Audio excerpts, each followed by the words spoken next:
Treasure Island by Robert Louis Stevenson. Chapter 11. What I Heard in the Apple Barrel. No, not I, said Silver. Flint was captain. I was quartermaster, along with my timber leg. The same broadside I lost my leg. Old Pew lost his deadlights. It was a master surgeon, him that amputated me. Out of college and all, Latin by the bucket and what not. But he was hanged like a dog, and sun-dried like the rest at Corso Castle. That was Robert's men, that was, and come of changing names to their ships, Royal Fortune, and so on. Now, what a ship is christened, so let her stay, I says. So it was with the Cassandra as brought us all safe home from Malabar after England took the Viceroy of the Indies. So it was with the old Walrus, Flint's old ship, as I've seen a muck with the red blood and fit to sink with gold.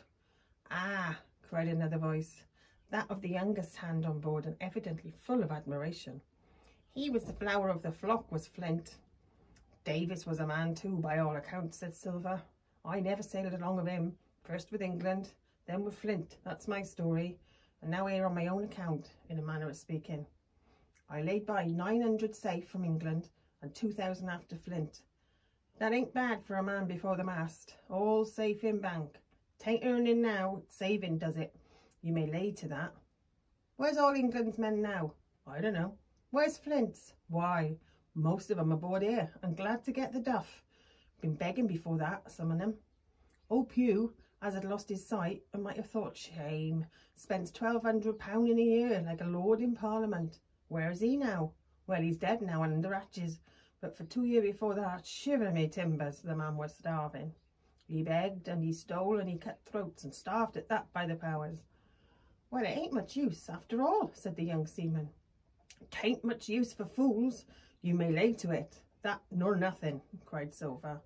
But now, you look here, you're young, you are, but you're smart as paint. I see that when I set my eyes on you, and I'll talk to you like a man. You may imagine how I felt when I heard this abominable old rogue addressing another in the very same words of flattery as he had used to myself, I think. If I had been able, I would have killed him through the barrel. Meantime he ran on, little supposing he was overheard. Here it is about gentlemen of fortune. They lives rough and they risk swinging, but they eat and drink like fighting cocks. And when a cruise is done, why, it's hundreds of pounds instead of hundreds of farthings in their pockets. Now the most goes for rum and a good fling, and to see again in their shirts. But that's not the course I lay. I puts it all away, some here, some there, and none too much anywheres, by reason of suspicion. I'm 50, mark you.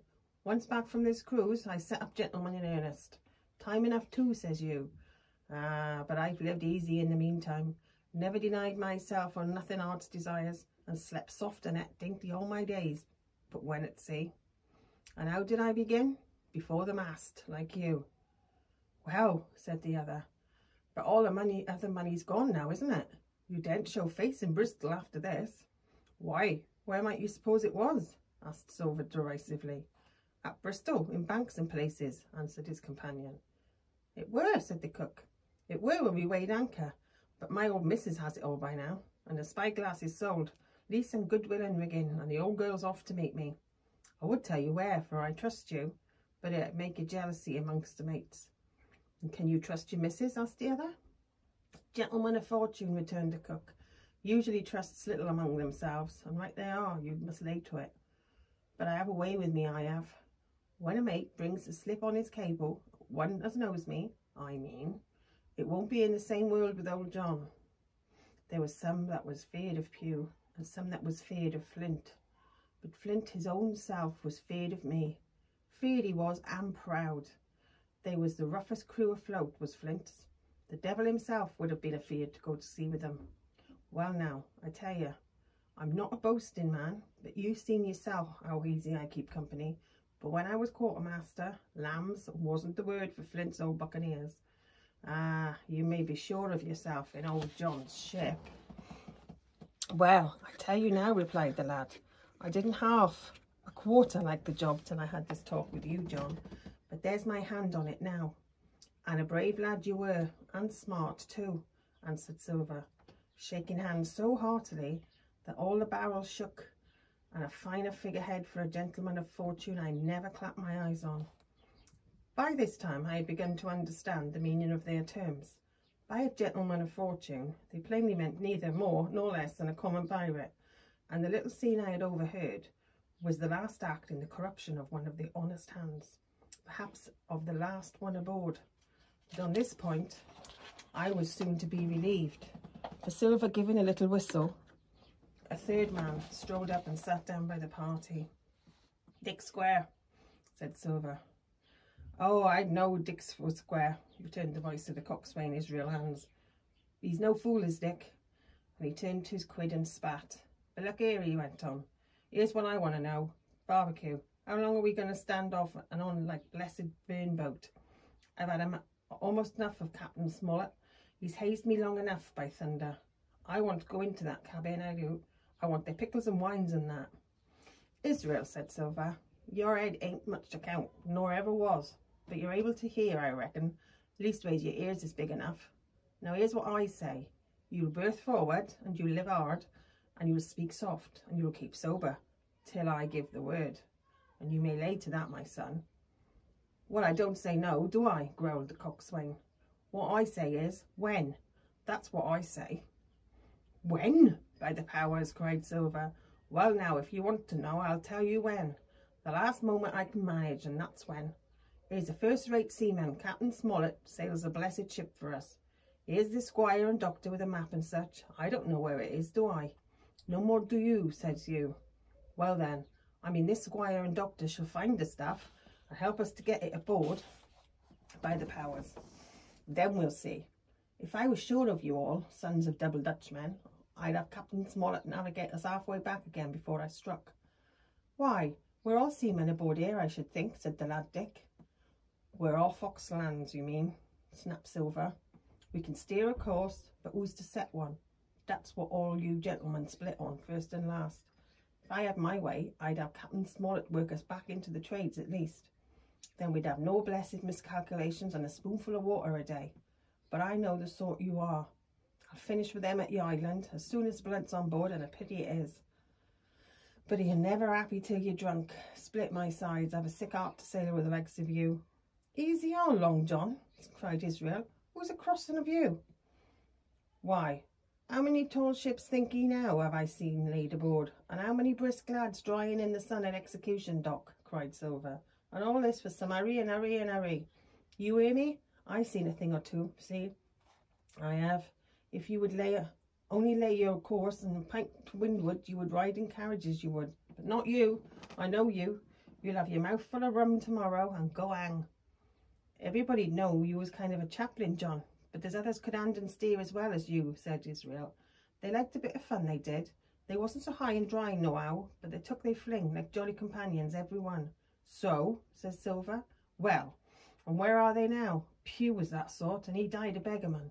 Flint was, and he died of rum at Savannah. Ah, they was a sweet crew, they was. Only, where are they now?"